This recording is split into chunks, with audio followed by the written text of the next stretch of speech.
today's session, we've just finished a neurodiversity CPD session on dyslexia with Kate King. Thank you very much, Kate. That was brilliant, and we'll get more of that through the week.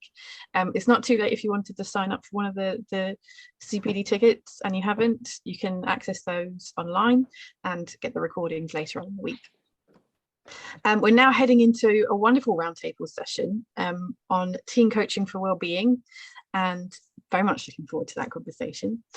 So Sarahlynn Hodder, who is our wellbeing leader, qualified tutor, and a fantastic teen coach, tutor, wellbeing advisor, personal trainer. I don't think she sleeps, but she's amazing. She keeps us all going at Qualified Tutor with positivity and just a very conscious and supportive ear all of the time. She's lovely. I'm very much looking forward also to having a conversation with Henry Dingle. I don't think we've spoken before, but I've been looking at all of the amazing things that you've been doing, and I think you've joined us like from Glastonbury, so I'm a little bit jealous, but I'll get over that. That's not true. I'm back from Glastonbury. Oh, still jealous. But thank you very much for coming and joining us today. Just also, while we're here, I wanted to share a big thank you to the sponsors for the day and for the neurodiversity series who have made all of this happen. You'll be able to hear from them later today. Our sponsors for today and for the week for Kate are Nudge. You can hear their demo and hear more about what they do at 3:50 today, BST. I have no idea what time that will be for you, Matt. I'm hoping you're having a nap, to be fair. If you can't make that session, you can attend the demo session with Brian Mayer specifically, so you can learn more about what they do. And then as through the week, one of the other lovely things that Sarahlynn has been working on is the World Tutors Day event, which is on Saturday, and obviously the focus is well-being, and there's a load of events encouraging people to focus on their well-being, because obviously to be able to support our students, we need to look after ourselves to be the best that we can be. Glastonbury. Glastonbury has enough awards. Yeah, very much looking forward to the session today. Thanks everybody for joining us. Have you had any sleep, Henry? Yeah. I mean, yes, I have. I must say Glastonbury just probably does affect you, whichever way you do it. You can hear my voice, so there's been a lot of shouting, but I'm a pretty clean living person, so I haven't done that kind of Glastonbury. Yeah, it's been brilliant, actually. Amazing to connect with all kinds of people, including young people. So yeah, I do. It's been a long time since I've been to Glastonbury, but it's just a whole different kind of place, isn't it? It's a whole different kind of place. Love it. So obviously the topic for today is teen coaching for wellbeing. Something that we all are involved with. If we tutor teens, you just kind of end up doing a bit of coaching. It's just part of it. You don't really necessarily plan to, but I think it's impossible to, given what teenagers are contending with, exams, puberty, hormones, other teenagers, developing independence at the same time as not really having much control over what happens in their lives, it can be very difficult for them. So whilst we're tutoring students one-to-one and potentially in a very rare situation that they actually have focused time all about exactly what they need every week, you're going to get probably quite a few of their moans, complaints, disclosures, and part of how to support that is part of being a tutor, I think. I wanted to ask each of our panelists what made wellbeing be the focus of your tutoring, given that it's something that every tutor has as part of their remit.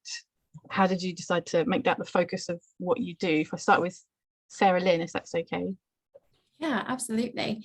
For me, I feel like it's just foundational. I think if you're not in the headspace to be able to take on board what you're learning because your attention is being shifted to other things that you might be worried about or other situations that might be at home, then there's no real way that we're going to be able to empower them or even connect with them. So I think for me, well-being is the foundational skills. Plus, because in the ever-changing world at the moment, we have no idea really what we're create, or what kind of jobs are going to be in the future and what we're supporting them to eventually do in the future. And so for me, it's all about supporting them, yes, within the classroom, but more so above and beyond as well, because if they have those skills to pull on, they're going to be resourceful. They're going to be able to go to YouTube and find out how to do the math that they can't do. But if we don't give them that mindset of being able to be problem solvers or creatively think, then they're going to be stuck when they leave the very structured world of school. Yeah, absolutely. Just part of life skills, really, isn't it? Exactly. It's kind of following on quite nicely from Kate's session this morning that, you know, if students are struggling, it doesn't matter what learning you've got prepared for them, they're not going to be able to take it in. Henry, can I give you the same question? How did you decide to focus on well-being? Yeah, I mean, I think in about the last 5 or 10 years, I transitioned from being a tutor to more explicitly offering myself as a mentor and also bringing in parent coaching. So a big part of the work I do now is really trying to achieve greater family harmony, and working with the parents to give their teens the foundations that Sarahlynn spoke to. You know, I totally agree. I don't think it's really possible to learn effectively without being in an atmosphere of love and trust and acceptance and belonging. And for me, that starts at home. So I feel like we're all in a very, very privileged position as tutors, mentors, coaches, whatever we call ourselves, to have this one-to-one time with teenagers. And I feel like my great wish from this week and from speaking for this hour would be to encourage all of you to really embrace that potential and to lean into your own instincts for what's really needed in your sessions, and to, in some ways, bring that to the parents, because, you know, we're employed by the parents, we're not employed by schools, you know, and on the most part, probably. And so we have that potential with parents to just call it out, to structure our sessions where we can, if we need to, have permission to spend 20 minutes, half an hour without any worries at all, just connecting with this young person and not getting the maths books out or whatever it might be that we're teaching when it's needed, responsively. And I know that's something that I've explicitly set my stall out in that way. And so I never have any guilt around doing that, being completely responsive to the young person. And we're also in a position where usually the parents aren't monitoring, they're not watching. We've got this great luxury of not really being surveyed or whatever the word is, overlooked. And so we can, you know, with trust. I also encourage my parents to really trust me. They have to get engaged with me. And then you really can serve the young people to the fullest degree. Yeah, I agree. If I was to answer the question myself, I don't think I actually made any conscious decision to focus on well-being. It is just that I had an experience of anxiety myself when I was at school. I was quite an anxious child and used to always worry about whether I was going to embarrass myself or whether I was doing well enough. And I kind of think I then have developed like a hyper awareness of that in students, and just as you say, you kind of just pick up on it, you pick up on what this student needs. And I ended up just always having those conversations like, this is, you know, focus on your well-being, don't put too much pressure on yourself, you're doing a fantastic job, this is exactly where you need to be, nobody expects perfection. And then realize that this is the most important part of what I'm doing. Just focus on this. Yeah, I really enjoy the difference that you can make in that one-to-one situation. It's amazing. Can I add one thing, Georgina? Yeah. It's also just that at one point I realized that as a tutor, I couldn't do what their parents could do. Yeah. So, you know, whilst we're able to have a great impact, I knew there was a limit there for what I could do with some students, because, you know, I'm just some new guy that's come into their life. Whatever relationship I build, it's never going to be anything compared to how their mum and dad can support them to, or mum or dad can support them to be, you know, to be who they want to be and who they can be. So that's why, again, the love, acceptance and belonging of their parents is just a fundamental support for any young person in their development and for their future well-being and success. Yeah. Absolutely. Yeah, that's a good point. I do wonder sometimes if because I know my, like, literally whatever I do, my mum's like, that's brilliant, well done. You know how whatever terrible picture you make gets stuck on the fridge. It's nice to get somebody else come in and say, that's fantastic, well done, you're really good at this particular thing. They might believe you a bit more than they believe their mother.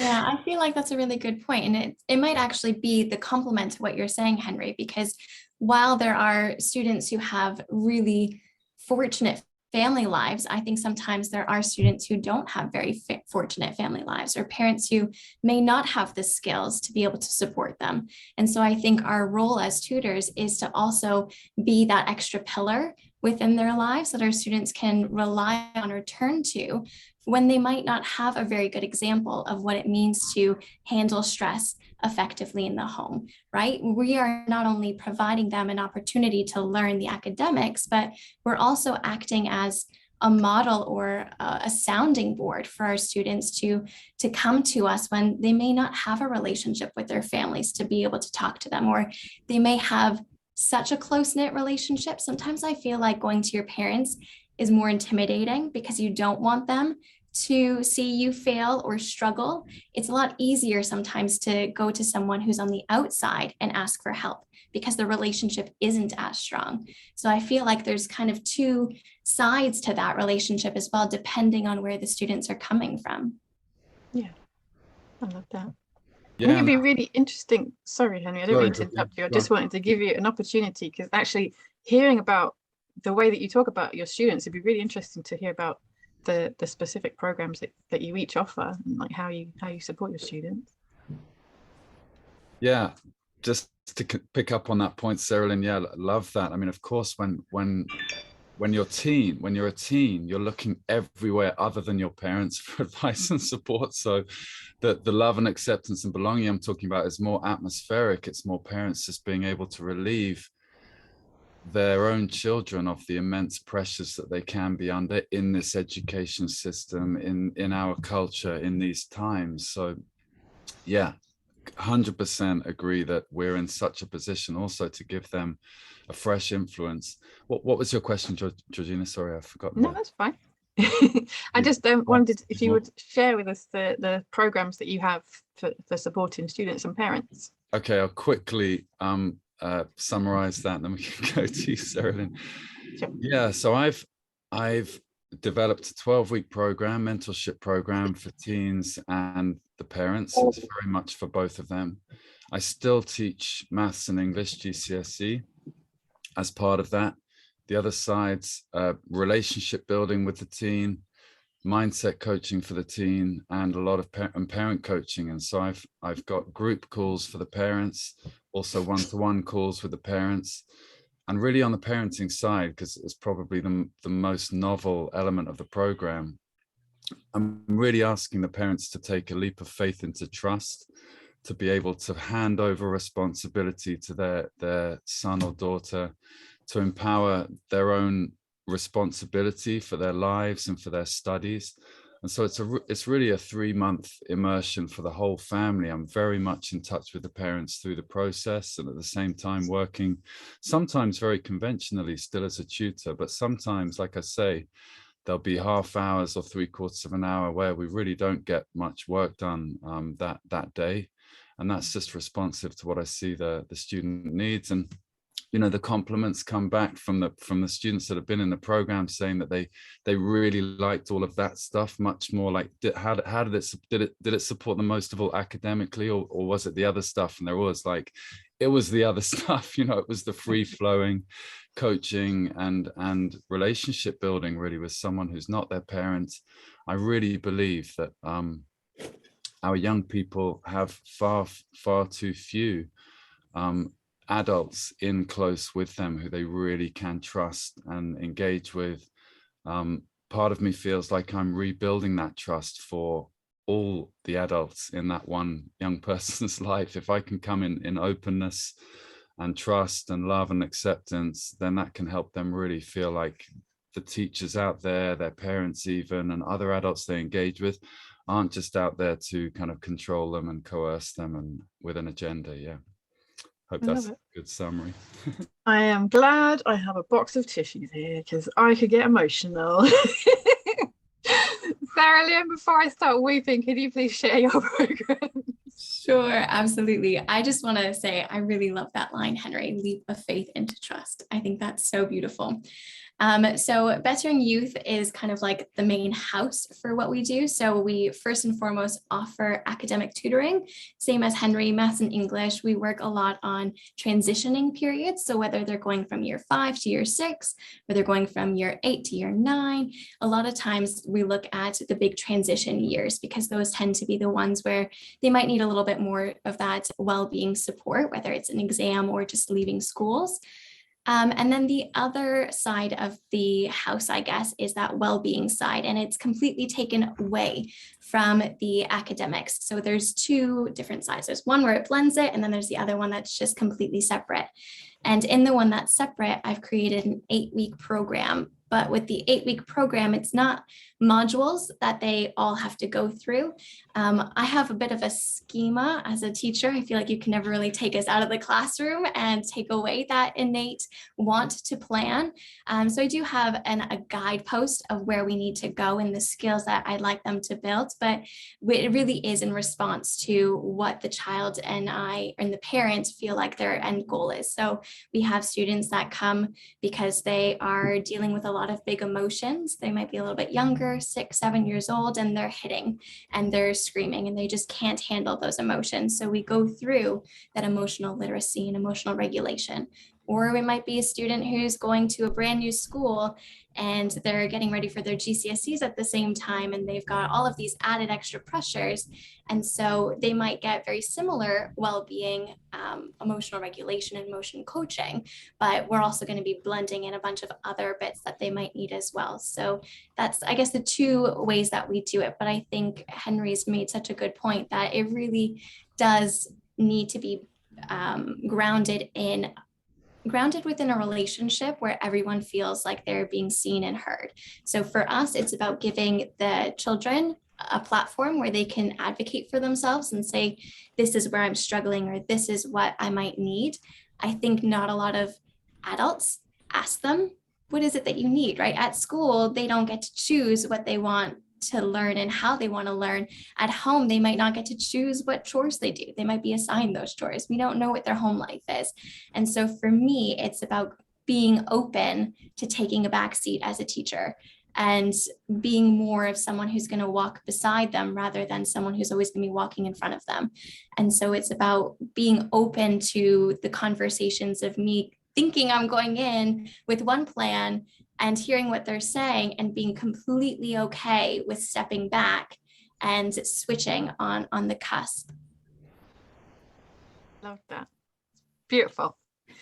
Yeah, it's difficult to balance. I don't think I've never actually created it as a separate program with my students, but I very much focus on having that conversation with them initially, that when we start the tutoring, I'm very interested in them and the things that they're interested in. I want to know about what they do when they're not at school. I want to know what they enjoy doing, and do they have pets? Who are their friends? What programs do they watch? All the stuff that they want to talk about. So when we're talking about quadratic equations and they look like they're about to throw up, I can ask them a question about what happened in their favorite TV program most recently, and they'll calm down and they might actually be more interested in what we were trying to do in the math lesson. So yeah, it's very much alongside the tuition. And I did notice it even more so when all of the students were in lockdown and they were all learning from home.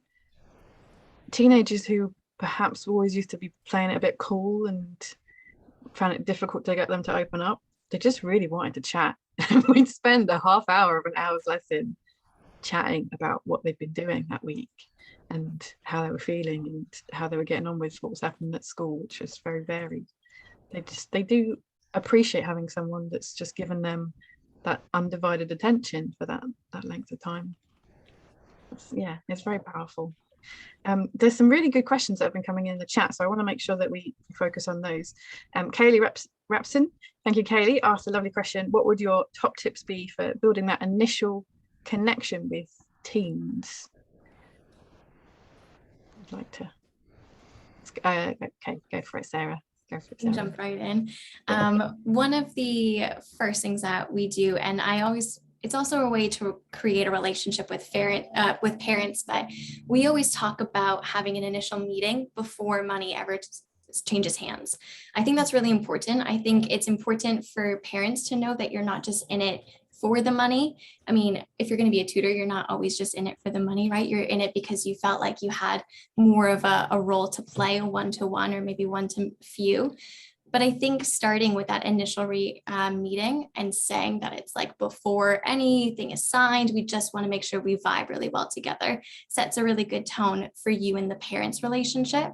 And then with the child, I always like to start by just asking them, like, are you even open to this kind of coaching? Is this something that you're here for? Did you initiate it? Did your parents? Because sometimes you will have that very hesitant child that you're going to have to spend more time building that relationship with. Or you might have that child who said, no, I'm the one who wanted a tutor and I'm ready to jump right in with you. So getting that initial sense from the child right from the get-go, to me, allows us to set the pace really, really well. And then I would say in terms of like tips to do it, Georgina hit on some really good ones, like talking to them about just their general life. But I always give my students an opportunity to always ask me questions in return. And sometimes they are so curious and would love to know and will ask you, where are you from? Like, your accent's a little different, or they might give a guess, or they might ask if I've got dogs, or just they might just have that question for you. And I think by opening ourselves up to being honest and answering those questions, we're allowing for that rapport to build a little bit stronger. Because instead of me constantly being the one asking them questions about themselves and about math and about English, they feel like it's more of a dialogue. And I think once we get to that dialogue stage, then that's when we really get moving. Yeah, I love that. Let them feel comfortable with you before they have to do the uncomfortable content. Perfect. Yeah, brilliant. Wow, what both of you said, I really, Georgina, I mean, just about asking them what they love. I think that's a great tip. We got somebody, I'm getting a bit of echoes. Anyone else getting some echo? No? Yeah, speaking with them about what they love, getting to know each other, that's a great step. But also, Sarahlynn, what you said, I also set up in the same way to have a call with the parent and a call with the student before we decide to even go ahead. I think that's a huge point actually for tutors, is to be discerning about who we work with and who we don't work with. You know, sometimes there might not feel like there's that option, but I really do go into that call wanting to know if we're a good fit or not. And so that's for me and for the parents and for me and for the student. And so I have quite a kind of radical, that gives me a great freedom in that first meeting to say to the student, listen, your mum's out the room now. Like, what are we doing here? Like, what do you want to do? Do you want to do this? Like, do you want help? Do you want support? Of course, I'm offering myself also as a mentor and a coach. So it's more than just tutoring. We're not just going to look at the books for the whole time that we're together. So I really insist in a very kind of fun and open way that they put their hand up for it, that they go, no, I'm really up for this. It's great. We talk about what they love and we really make a proper human connection before we decide to go ahead. And I think in that context, sometimes I feel like the first person who's given them that kind of choice to just go, I'm in or I'm not in, we forget that they've had a decade of schooling where they've had absolutely no choice as to whether they should be there or not. If you actually start looking at young people's choices, the choices we give them are very few. And so having someone come in and go, you know, even supporting them just to go like, what's the plan? You know, would you want to quit school? If you want to quit school, I'll support you to do that. You know, hardly any of them do actually want to do that. But it's a reset, you know, it's a reset for them to go, okay, what's the plan here? We're not just going to bounce to mum and dad's beat. You can't really do that. You can't do that as a tutor with a reluctant student. And it's so draining. I could see Sam in the comments saying it's his worst nightmare. a student who doesn't want a relationship with him. I mean, him or her might actually be a man or woman. I'm not sure, Sam. But yeah, totally. I think that's a trap we really don't want to walk into as tutors, just finding ourselves in a position where we're on the payroll of parents who want us to get some grades for their kids. Of course, we all know this scenario. And then finding we're in this, that one student or those 3 students a week can completely drain our own well-being, because I know that's also a topic for today. I really recommend being choosy, even if you do need the money, or you want the money. I've been there before, definitely. It's really really great to start just looking to see who's a good fit, who's not, and then just being really honest from that first meeting. I don't think, I've said it before, and I do feel like those have been some of the best lessons I've given, with a student who's said no, and then some of them have come back. They've come back because they've gone, wow, who is that dude? No one's ever asked them, do they want it or not want it, and then walked away. So it's very empowering and liberating to start giving young people choice in that kind of, to that degree. Yeah, I love that. I've definitely had those experiences with students, and I've addressed some not very well, and then learned and addressed some better. It does make a difference when you kind of give them the voice, like, okay, what are you not enjoying here? What's the problem? Why are you not interested? I don't have to be here.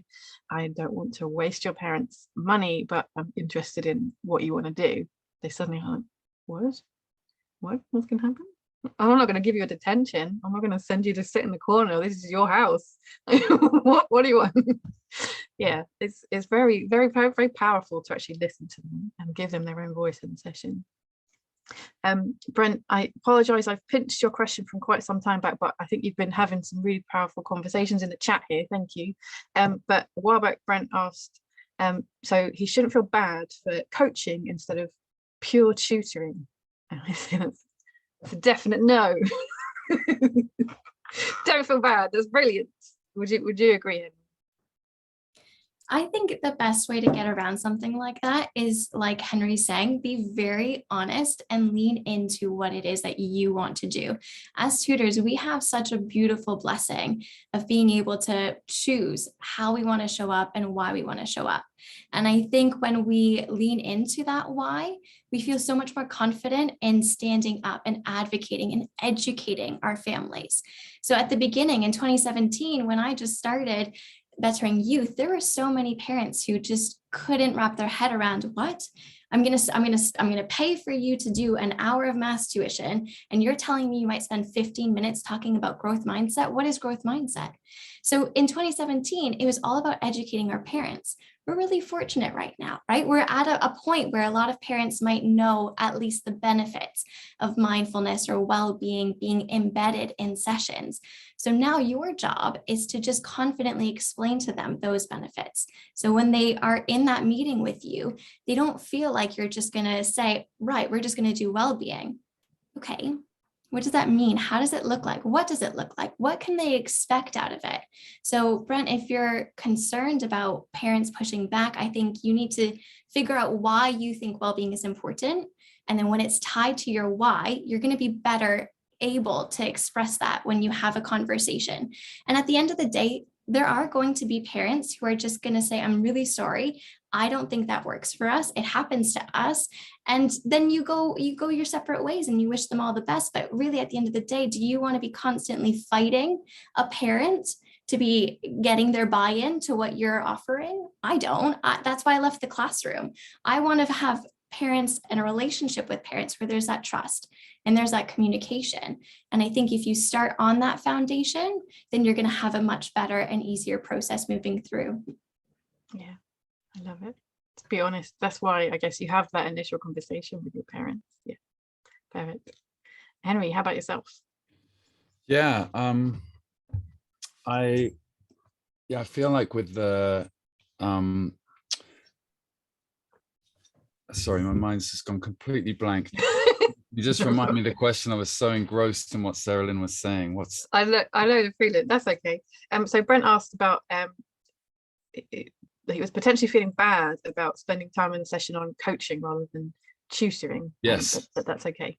Got it. Okay. Yeah, I think one thing that's really important is to establish what results you're trying to get after the process with the parents. And I think sometimes the parents themselves need a bit of coaching before you even get involved to understand what they really want, what they really, really want. It's very easy for them to think that they want as much. Like, I don't know what pure tutoring is, by the way, just as, I mean, I totally understand the question, but I literally don't know what pure tutoring would look like without relationship. And then once you get into relationship, then you're into mentoring, coaching.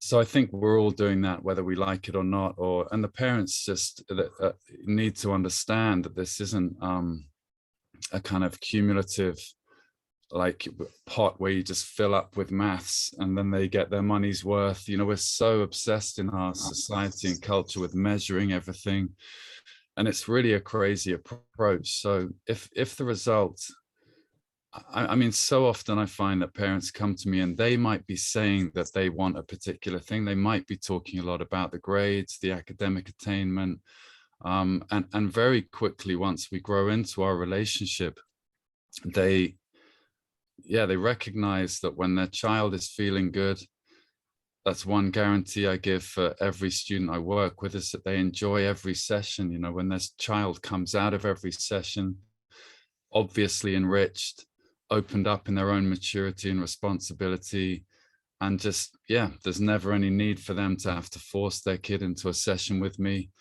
then, you know, you start getting into a realm where it's way away from that sort of rat race approach to education. So again, I would say just take the opportunity to really clarify the results up front with the parents, and to go as deep as you can in that first conversation with them, and just look at what's really truly important. Also, just to set your own stall out, if that's the work you want to do, just like Sarahlynn said before, you know, be confident to just lean in, grow into that instinct you have as to in what you want to do in your sessions, what you want to do in your relationships, and build your own sense of a program or an actual program around that. And, you know, I've just found the more I've gone down that road, the more I'm meeting parents who don't even have the academics on the table at all. It's literally not even a metric. There's no sense of like, it's got to be this grade. We're doing maths together as the vehicle for spending time together, which is great, because that then gives you something other than just an hour of just open conversation or coaching, which can be a bit more loose. At a certain point, you can get practical and engaged with this society we have, where grades are important, the academic learning is needed. It goes hand in hand together, I'd say, in my experience. Yeah, I love that. It does really, I think people think I'm lying essentially when I say that students enjoy math sessions, and I think it's fair to say it's usually not focusing on maths that makes them enjoy it, much as that breaks my heart. It's being able to deliver the session in a way that fits them, and making time for the things that are important to them in the session, and then they can enjoy, you know, the things that they actually need to cover, because you're not putting the pressure on them to do it. Yeah, I love it. Okay, there was I think so similar question from Brent: should I be open about this type of support or wait until I'm asked to offer it? But yeah, exactly as both Sarahlynn and Henry have said there, that it is part of the support, and just to have, when you have those discussions, you're kind of explaining the process to them, that I think people know to expect that as part of it. There was a very interesting question from Sam here. What do you do to connect with parents when you're predominantly teaching online? I email my parents after every lesson, but I'm not convinced that that's the best method of engaging them. That can be so mixed. I see that even when I was turning up to people's houses in person, I'd never see the parents sometimes, because teenagers can quite often be left to fend for themselves of an evening, and you would do the lessons and leave, and that'd be it, never see a parent. So yeah, emailing and never seeing them online, even harder. Sarahlynn, did you have any suggestions on how you make sure that parents are connected if you don't tend to see them in the sessions? So I think it depends on what your goal as a tutor is. So for me, I love projects. And so I'm very happy to do things on the side that might allow my parents to connect with me a bit more. So I run the Mindful Toolbox webinars and the workshops, and it turned into a podcast. And for me, that's a fantastic way for current and potential parents to find out who I am, because I'm speaking on a topic that's so relevant to their child, but I'm also showing them that I'm also very well equipped and very knowledgeable in that well-being side. So I think one way that you could do it is to find other avenues to showcase that side of you, so current and future parents could tune in.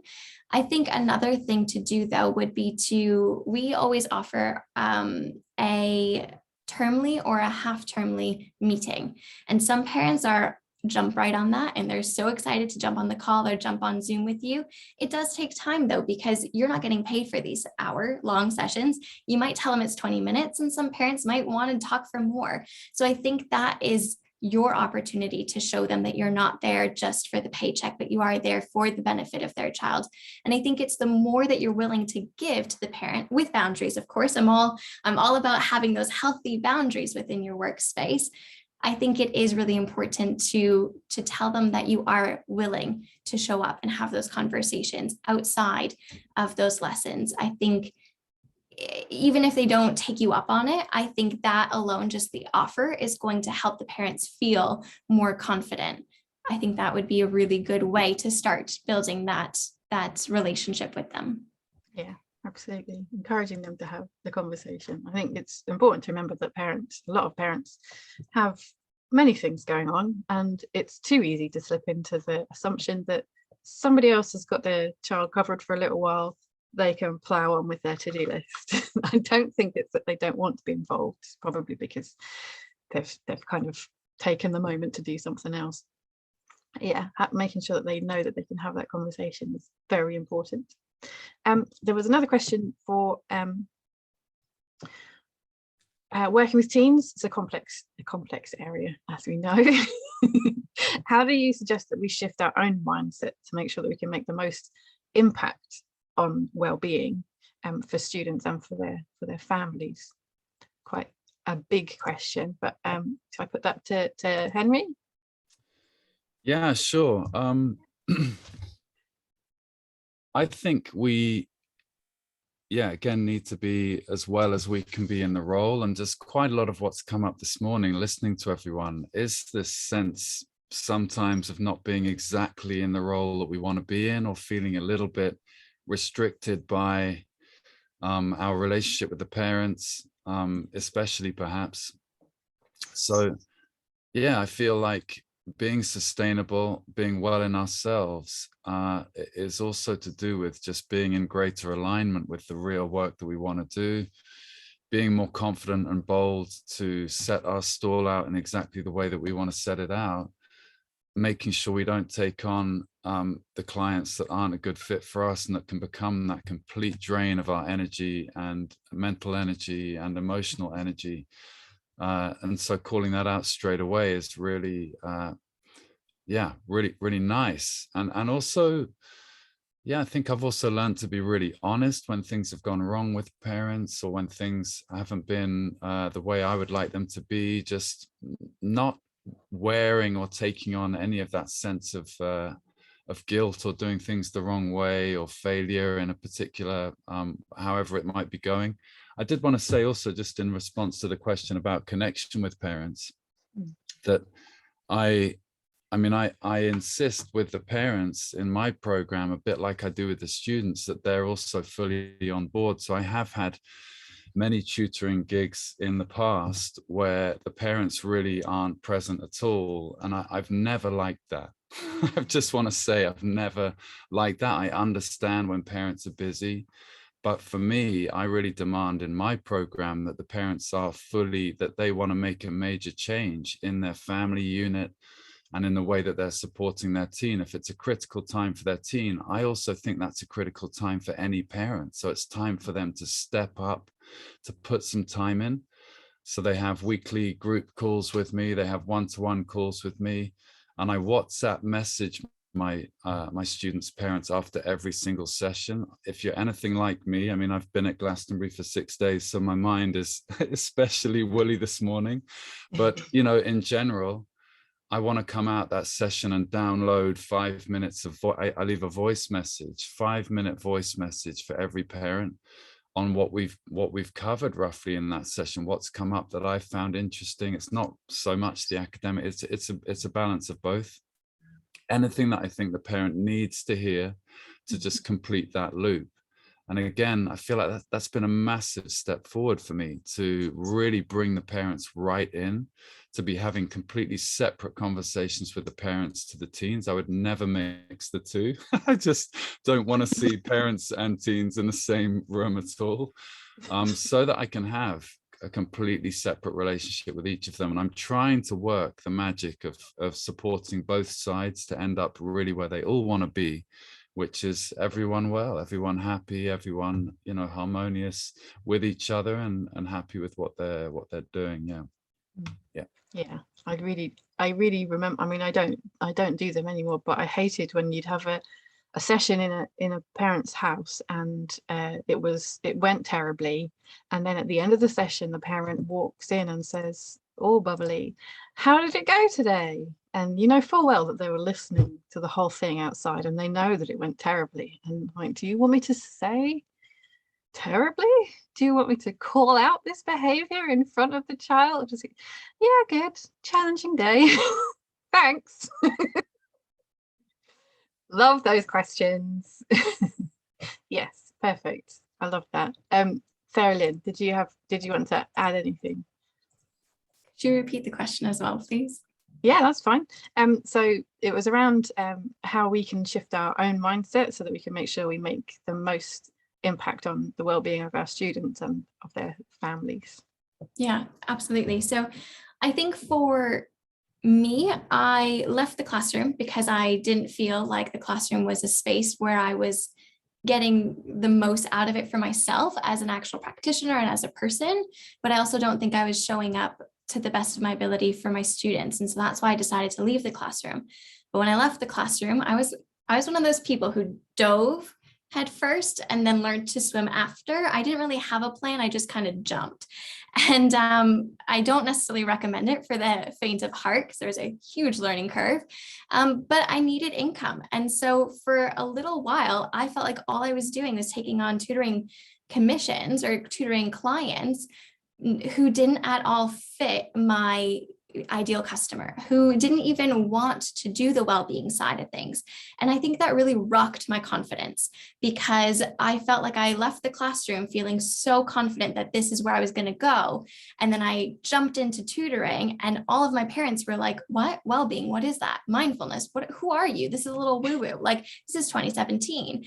And instead of feeling that confidence carrying me through, I had to then stop everything, not stop working, but I had to stop myself from going down a spiral.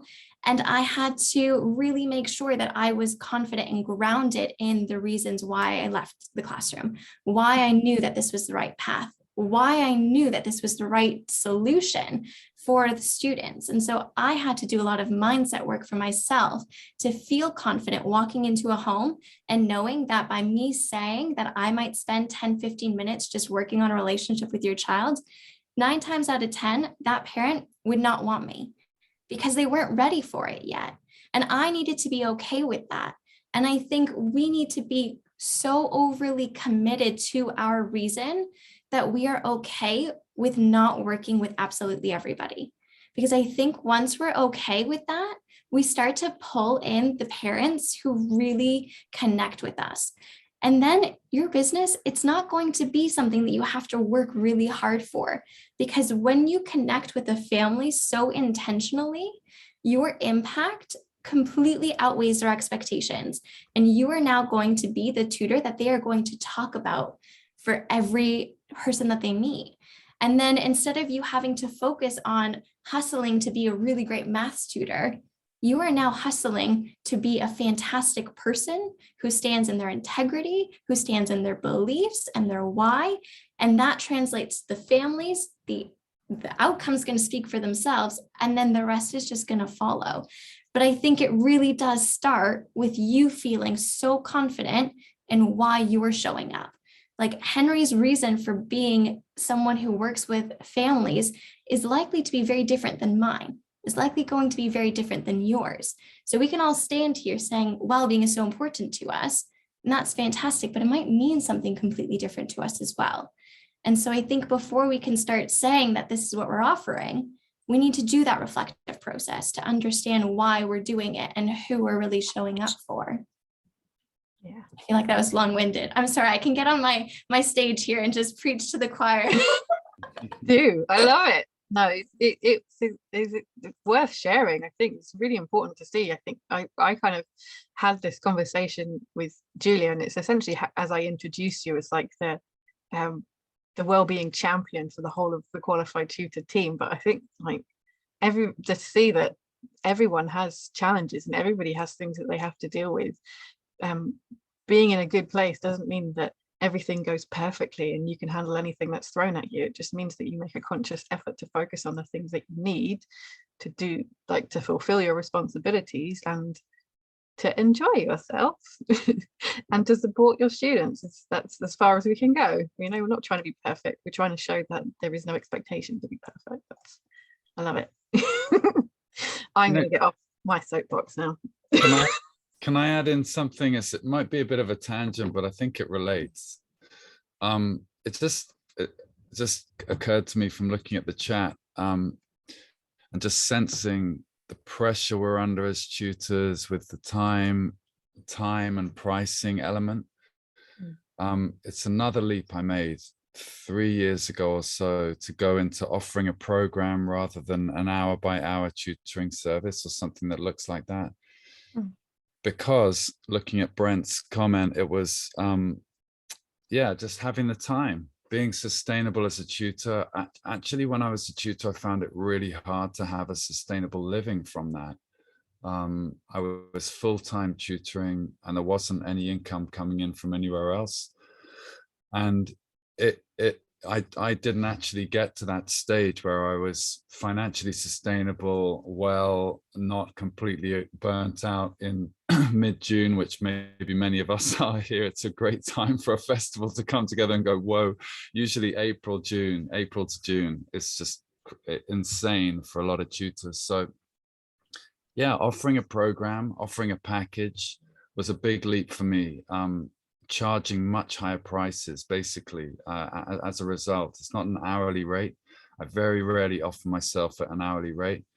And so it's a 12-week program. Like I said, the results are pretty, they're maturity, responsibility, self-direction, they're those kind of results, well-being as well in the teens. And so when parents, like Sarahlynn was saying, when you attract and magnetize the right families for you, and I love your point, Sarahlynn, about just how differently we all set up, there's room for all of us to support the young people in the world. Wow. So, we're all so different, but having those higher goals and higher kind of results can afford you to be able to charge a better rate and therefore have an abundance of time to really do what's needed for each family. And so then you're less trying to carve out the time to be able to serve everyone and feeling completely unable to really be generous there when it's needed. But on a practical note, if you are hour by hour, I would go for 45-minute sessions. Go for 45-minute sessions and have 15 minutes in between every single session to be able to feed back to your parents, and then it's done. I mean, like I said, if you're anything like me, I can't remember. I've seen 6 students in a day. I can't really tap into what we did in that hour the last thing at night if I'm trying to catch up with that. So there are many ways, upping your prices a little bit, trimming the sessions to a bit shorter, just to make sure that you are sustainable as a tutor, that you're not burning out, that you're not overwhelmed with the amount that you would like to do for families but can't because of time and money. Yeah, I love that. Absolutely. So there's a final question that we had ready to share. How can we guard our own well-being? Why is it important that that's something that we prioritize to be able to kind of sustain the development of our profession? I'll start. I'll start with a cheeky little invitation to all of you lovely people to the Overcoming Overwhelm 8 p.m. networking session with me later on tonight. No, I'm not joking, but I will tell you actually another thing that we can do. I think the best thing to do, or the main reason why, is because you are deciding to do something because it feels good, right? Like no one steps into the unknown without knowing that they want something more. You don't leave the classroom, the security, the safety, to step into the unknown unless you have a vision, right? And I feel like if that vision is really important to you, then it's so important that we can make it happen. And we can't make it happen if we're working for parents who don't respect us and it drains us emotionally. We can't make it happen if we are consistently working from session to session to session, that when we show up to our last session, we're tuned out. Those parents, those children, they're going to feel that, and we're going to get a bad rep. It's so important that we honor ourselves so we can show up with so much intention. Like Henry's saying, whether it's choosing to trim your session down or increase the price so you have less parents saying yes, but you still maintain the livelihood that you need so you have more time. It's so important because just like we were saying at the beginning, it's foundational for our students, right? It helps them. The well-being helps them to go into their future confidently. It helps them to go into their future feeling like they are going to have these resources to pull from no matter what hits them. That is mirrored for ourselves. We need to make sure that we are actively taking care of our well-being, whether it's mentally, physically, emotionally, socially. As tutors, sometimes it could feel so isolating. Showing up to events like this, even though we're online, I really do hope that each of you continue this conversation beyond the festival. That's where the magic is. This is like a precursor. This is the bubbling pot. And then all of the beautiful wonderfulness is the connections you make outside of it. And I think that will allow you to sustain yourself. That will allow you to have a sounding board when things get a little bit rocky, right? It's about finding ways to make sure that you can keep putting one foot in front of the other, because like Georgina was saying, it's not going to be an easy path. No path is easy. If you stay in the one lane, you're not going to be happy. So you're fighting yourself. If you move to the other lane, you're going to have all of these new learnings and mirrors that you have to look into and see what you might not like. No matter what, it's going to be hard. I would much rather just choose a heart that's going to lead me to an outcome where I eventually feel happy about it. I'm confident and happy that I've made that decision. And I hope that's something that you guys can feel for yourselves as well as you look towards creating that well-being plan for you. All right, thank you. I can listen to you all day, Sarahlynn. I mean, I do, to be fair, I do listen to a lot of your sessions all day. Henry, what would you add to that?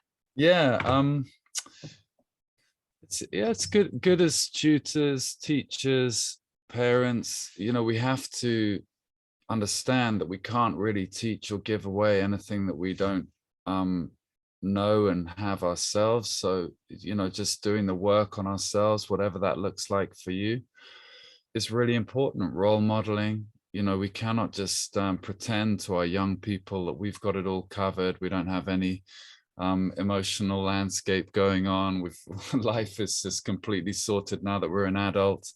We need to just be vulnerable and open with young people and show them that side of things, and also make sure we do actually have tools that we can realistically share with them that we have mastered ourselves in our own lives. Yeah. So that's one thing. Also, one other side of saying to the students, and the parents, that I really need their buy-in to work with me. I also say the same thing to them. If I'm not prepared to spend time with anyone that I don't really want to spend time with. So I also have that for myself, where I'm looking at you as well. When I'm meeting them on the first call, it's not just hoping that they're going to sign up. I'm also going, is this someone I want to spend 12 weeks with?